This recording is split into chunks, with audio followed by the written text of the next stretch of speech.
ಈ ಬಗ್ಗೆ ಮತ್ತಷ್ಟು ಡೀಟೇಲ್ಸ್ ಅನ್ನ ಕೊಡ್ತಾ ಹೋಗ್ತಾರೆ ನಮ್ಮ ಇಬ್ಬರು ಸಹೋದ್ಯೋಗಿಗಳು ನೇರ ಸಂಪರ್ಕದಲ್ಲಿ ಜಾಯಿನ್ ಆಗ್ತಿದ್ದಾರೆ. ಒಂದ್ ಕಡೆ ಭೀಮಾ ನಾಯಕ್ ನೇರ ಸಂಪರ್ಕದಲ್ಲಿ ಇದ್ದಾರೆ, ಮತ್ತೊಂದು ಕಡೆ ನನ್ನ ಹಿರಿಯ ಸಹೋದ್ಯೋಗಿ ಸುನಿಲ್ ಕೂಡ ನೇರ ಸಂಪರ್ಕದಲ್ಲಿ ಜಾಯಿನ್ ಆಗ್ತಿದ್ದಾರೆ. ಮೊದಲೇದಾಗಿ ಭೀಮಾ ನಾಯಕ್, ರಿಪಬ್ಲಿಕಾನ ಬೆಂಬಿಡದೆ ಈ ವಾಲ್ಮೀಕಿ ನಿಗಮದ ಕೋಟಿ ಕೋಟಿ ಅವ್ಯವಹಾರಕ್ಕೆ ಸಂಬಂಧಪಟ್ಟಂತೆ ನಿರಂತರವಾಗಿ ಫಾಲೋ ಅಪ್ ಮಾಡ್ತಾ ಇದ್ದೀವಿ.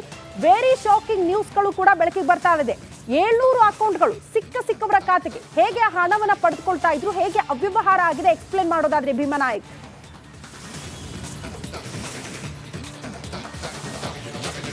ಎಸ್ ಶ್ರುತಿ, ವಾಲ್ಮೀಕಿ ಅಭಿವೃದ್ಧಿ ನಿಗಮದ ಏನು ಭ್ರಷ್ಟಾಚಾರದ ಬೆನ್ನನ್ನ ರಿಪಬ್ಲಿಕ್ ಕನ್ನಡ ಬಿದ್ದಿತ್ತು. ಇದರಲ್ಲಿ ಆಗಿರುವಂಥ ಅವ್ಯವಹಾರವನ್ನು ಪ್ರತಿನಿತ್ಯ ಎಷ್ಟೆಷ್ಟು ಕೋಟಿ ರೂಪಾಯಿ ಅವ್ಯವಹಾರ ಆಗಿದೆ ಅಂತ ಡೀಟೇಲ್ಸ್ ಅನ್ನ ತೋರಿಸ್ತಾ ಇತ್ತು. ಬಟ್ ಇವತ್ತು ಬಗೆದಷ್ಟು ಏನು ಬ್ರಹ್ಮಾಂಡ ಭ್ರಷ್ಟಾಚಾರವೇ ನಡೆದಿರುವಂಥದ್ದು ಈ ಪ್ರಕರಣದಲ್ಲಿ. ಪ್ರಮುಖವಾಗಿ ಇವತ್ತು ನಮಗೆ ತಿಳಿದು ಬಂದಿರುವಂಥದ್ದು ಅಂಶವೇನೆಂದರೆ, CID ಅಧಿಕಾರಿಗಳು ತನಿಖೆ ವೇಳೆ ಹೊರಬಿದ್ದಿರುವಂಥ ಸತ್ಯ ಏನಂದರೆ, ಸುಮಾರು 700 ಅಕೌಂಟ್ಗಳಿಗೆ ಈ ವಾಲ್ಮೀಕಿ ಅಭಿವೃದ್ಧಿ ನಿಗಮದ ಹಣವನ್ನು ವರ್ಗಾವಣೆ ಮಾಡಿರುವಂಥದ್ದು. ಅಂದರೆ ಪ್ರಮುಖವಾಗಿ ನಕಲಿ ಖಾತೆಯನ್ನು ತೆರೀತಾರೆ ಫಲಾನುಭವಿಗಳ ರೀತಿಯಲ್ಲಿ.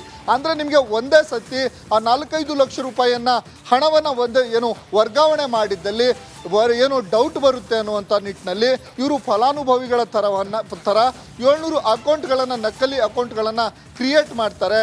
ಇದರಲ್ಲಿ ಪ್ರಮುಖವಾಗಿ ಸತ್ಯನಾರಾಯಣ್ ಅಂತ ಹೇಳಿ ವ್ಯಕ್ತಿ, ಸತ್ಯನಾರಾಯಣ್ ವರ್ಮಾ ಎನ್ನುವ ವ್ಯಕ್ತಿ ಕಿಂಗ್ ಪಿನ್ ಆಗಿರುವಂಥದ್ದು. ಅವನು ಆಂಧ್ರ ಮೂಲದ ಕಿಂಗ್ ಪಿನ್ ಆಗಿದ್ದಾನೆ.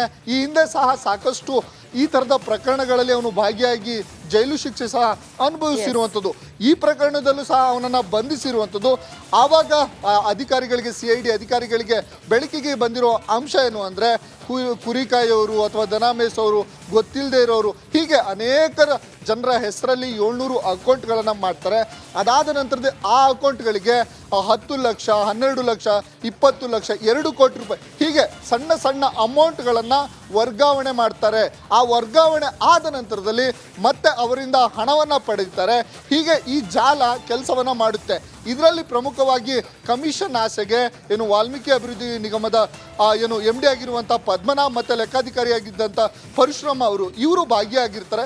ಇವರ ಜೊತೆಗೆ ಏನು ಬ್ಯಾಂಕ್ನ ಅಧಿಕಾರಿಗಳು ಸಹ ಶಾಮೀಲಾಗಿರೋದ್ರಿಂದ ಅಕೌಂಟ್ ಮಾಡಲಿಕ್ಕೂ ಈಸಿ ಆಗಿರುವಂಥದ್ದು, ಜೊತೆಗೆ ಹಣ ವರ್ಗಾವಣೆ ಎಲ್ಲವೂ ಸಹ ತುಂಬ ಈಸಿಯಾಗಿ ವರ್ಗಾವಣೆ ಮಾಡಲಿಕ್ಕೆ ಈಸಿ ಆಗಿರುವಂಥದ್ದು. ಹಾಗಾಗಿ ಅಧಿಕಾರಿಗಳು, CID ಅಧಿಕಾರಿಗಳು ಈ ಅಕೌಂಟ್ನ ಬೆನ್ನತ್ತಿದಾಗ ಈ ಎಲ್ಲ ಅಂಶಗಳು ಬಂದಿರುವಂಥದ್ದು. ಜೊತೆಗೆ ಮತ್ತಷ್ಟು ಅಂಶಗಳು ಸಹ ಏನು CID ವರ್ಷದಲ್ಲಿ ಈಗ ಅರೆಸ್ಟ್ ಆಗಿರುವಂಥ ಸತ್ಯನಾರಾಯಣ್ ವರ್ಮಾ ಅವರಿಂದ ಸಾಕಷ್ಟು ಅಂಶಗಳು ಸಹ ಬೆಳಕಿಗೆ ಬಂದಿರುವಂಥದ್ದು. ಶ್ರುತಿ, ಓಕೆ ಭೀಮಾ ನಾಯಕ್ ಹಾಗೆ ಸಂಪರ್ಕದಲ್ಲಿರಿ. ಮತ್ತೊಂದು ಕಡೆ ನನ್ನ ವಿಶೇಷ ಪ್ರತಿನಿಧಿ ಸುನಿಲ್ ಕೂಡ ನೇರ ಸಂಪರ್ಕದಲ್ಲಿ ಜಾಯಿನ್ ಆಗ್ತಿದ್ದಾರೆ. ಸುನಿಲ್, ಇಲ್ಲಿ ತನಕ ಈ ಪ್ರಕರಣಕ್ಕೆ ಸಂಬಂಧಪಟ್ಟಂತೆ 11 ಜನರ ಬಂಧನ, 14 ಕೋಟಿ ಹಣ ಜಪ್ತಿ ಮಾಡಲಾಗಿದೆ, 272 ಗ್ರಾಂ ಚಿನ್ನಾಭರಣವನ್ನು ಕೂಡ ವಶಕ್ಕೆ ಪಡೆದುಕೊಳ್ಳಲಾಗಿದೆ ಅಂತ. ಬಟ್ ಪ್ರಶ್ನೆ ಇದ್ದಿದ್ದೆ ಇದು, 89 ಕೋಟಿ ಹಣ ಹೇಗೆ ಯಾರ ಅಕೌಂಟ್ಗೆ ಟ್ರಾನ್ಸ್ಫರ್ ಆಗಿರಬಹುದು ಅನ್ನುವಂಥ ಪ್ರಶ್ನೆ ಇತ್ತು. 700 ಅಕೌಂಟ್ ಅನ್ನುವಂಥ ಉತ್ತರ ಸಿಗ್ತಾ ಇದೆ. ರಿಪಬ್ಲಿಕನ್ ಇನ್ವೆಸ್ಟಿಗೇಷನ್ ಅಲ್ಲಿ ತಮ್ಮ ಗಮನಕ್ಕೆ ಬಂದಿರುವಂತಹ ಪ್ರಮುಖ ಅಂಶಗಳು ಏನು, ಎಕ್ಸ್ಪ್ಲೇನ್ ಮಾಡೋದಾದ್ರೆ ಸುನಿಲ್.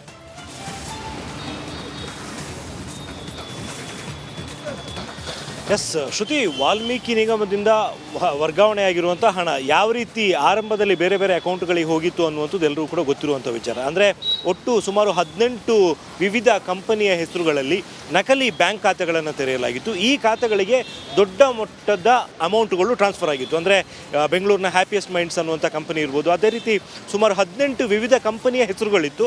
ಅದರ ಮುಂದೆ ಒಂದು ಅಕೌಂಟ್ ನಂಬರ್ ಇತ್ತು. ಒಂದೊಂದು ಕಂಪನಿಯು ಕೂಡ 5 ಕೋಟಿ, 4 ಕೋಟಿ ಈ ರೀತಿ ಹಣ ವರ್ಗಾವಣೆ ಆಗಿರೋ ಬಗ್ಗೆ ಆನ್ ರೆಕಾರ್ಡ್ ಅವರು ಪೇಪರಲ್ಲಿ ತೋರಿಸಿದ್ರು. ಆದರೆ ಅಸಲಿಗೆ ಆ ಥರದ ಯಾವುದೇ ರೀತಿಯ ಕಂಪನಿಗಳಿಗೂ ಕೂಡ ಹಣ ವರ್ಗಾವಣೆ ಆಗಿರಲಿಲ್ಲ. ಅದರ ಬದಲಾಗಿ ಈ ಬಂಧಿತರಾಗಿರುವಂಥ ಆರೋಪಿಗಳು ತಾವೇ ನಕಲಿ ಬ್ಯಾಂಕ್ ಅಕೌಂಟ್ಗಳನ್ನು ಕ್ರಿಯೇಟ್ ಮಾಡಿಕೊಂಡು ಅದಕ್ಕೆ ಹೆಸರಿಗೆ ಮಾತ್ರ ಬೇರೆ ಬೇರೆ ಕಂಪನಿಯ ಹೆಸರುಗಳನ್ನು ಕೊಟ್ಟಿದ್ದರು. ಆದರೆ ಈ ಅಕೌಂಟ್ಗಳೆಲ್ಲವೂ ಕೂಡ ತಮ್ಮದೇ ಆಗಿತ್ತು. ಸೊ ಹೀಗೆ ಬಂದಂತಹ ದೊಡ್ಡ ಮೊತ್ತದ ಅಮೌಂಟ್ ಏನಿದೆ ಅದನ್ನು ತದನಂತರ ತಮಗೆ ಪರಿಚಿತರಿರುವ ಅಥವಾ ತಮಗೆ ತುಂಬ ತಮ್ಮ ಸರ್ಕಲ್ನಲ್ಲಿ ಗೊತ್ತಿರುವಂಥವರ ಅಕೌಂಟ್ಗಳಿಗೆ ಸಣ್ಣ ಸಣ್ಣ ಅಮೌಂಟ್ಗಳನ್ನು ವರ್ಗಾವಣೆ ಮಾಡಿಕೊಂಡಿದ್ರು. ಬಳಿಕ ಅವ್ರ ಕಡೆಯಿಂದ ಆ ಒಂದು ಕ್ಯಾಶ್ನ ಕ್ಯಾಶ್ನ ವಿತ್ಡ್ರಾ ಮಾಡಿಸ್ಕೊಂಡು ತಾವು ಬಳಕೆ ಮಾಡ್ಕೊಂಡಿದ್ರು ಅನ್ನುವಂಥದ್ದು ಈಗ ತನಿಖೆ ವೇಳೆ ಬೆಳಕಿಗೆ ಬಂದಿರುವಂಥ ವಿಚಾರ. ಇಲ್ಲಿ ಈಗಾಗಲೇ ಅರೆಸ್ಟ್ ಆಗಿರುವಂಥವ್ರು 11 ಜನ ಆರೋಪಿಗಳು. ಆದರೆ ಇನ್ನಷ್ಟು ಮಂದಿ ಆರೋಪಿಗಳು ಈ ಒಂದು ಕೃತ್ಯದಲ್ಲಿ ಭಾಗಿಯಾಗಿರೋ ಬಗ್ಗೆ SIT ಅಧಿಕಾರಿಗಳಿಗೆ ಅನುಮಾನ ಇದೆ ಮತ್ತು ದಿನಕ್ಕೆ ಪ್ರತಿದಿನ ತನಿಖೆ ನಡೆಸ್ಕೊಂಡು ಹೋಗ್ತಾ ಇದ್ದಂತೆ ಮತ್ತಷ್ಟು ಜನ ಆರೋಪಿಗಳು ಅರೆಸ್ಟ್ ಕೂಡ ಆಗ್ತಿದ್ದಾರೆ. ಆದರೆ ಇಲ್ಲಿ ಈಗ ಇರುವಂತಹ ಪ್ರಶ್ನೆ ಅಂತ ಹೇಳಿದ್ರೆ ಸುಮಾರು 89 ಕೋಟಿ ಹಣ ವರ್ಗಾವಣೆ ಆಗಿರುವಂಥದ್ದು, ಅದರಲ್ಲಿ ಈಗ SIT ಅಧಿಕಾರಿಗಳು ಸೀಸ್ ಮಾಡಿಕೊಂಡಿರುವಂಥದ್ದು ಅಂದಾಜು 14 ಕೋಟಿ. ಹಾಗಿದ್ರೆ ಮಿಕ್ಕಿದ್ದ ಹಣ ಎಲ್ಲಿದೆ ಮತ್ತು ಅದನ್ನು ಸೀಸ್ ಮಾಡಿಕೊಳ್ಳುವಂಥ ಪ್ರಕ್ರಿಯೆ ಹೇಗಿರುತ್ತೆ ಅನ್ನುವಂಥದ್ದು ತುಂಬಾ ಇಂಪಾರ್ಟೆಂಟ್. ಈ ನಿಟ್ಟಿನಲ್ಲಿ SIT ಅಧಿಕಾರಿಗಳು ಈಗ ರಾಜ್ಯದ ಬೇರೆ ಬೇರೆ ಕಡೆಗಳಿಗೆ ತೆರಳಿ ತನಿಖೆಯನ್ನು ನಡೆಸ್ತಾ ಇದ್ದಾರೆ. ಬಹುಶಃ ಮುಂದಿನ ದಿನಗಳಲ್ಲಿ ಮತ್ತಷ್ಟು ಹಣ ಕೂಡ ಸೀಸ್ ಆಗುವಂಥ ಸಾಧ್ಯತೆ ಇದೆ. ಶ್ರುತಿ. ಓಕೆ ಸುನಿಲ್, ಧನ್ಯವಾದಗಳು ತಮ್ಮೆಲ್ಲ ಮಾಹಿತಿಗೆ. ಮತ್ತೊಂದು ಕಡೆ ನಮ್ಮ ಪ್ರತಿನಿಧಿ ಭೀಮಾ ನಾಯ್ಕ್ ಕೂಡ ಮಾಹಿತಿ ಕೊಡ್ತಾ ಇದ್ರು. ಧನ್ಯವಾದಗಳು.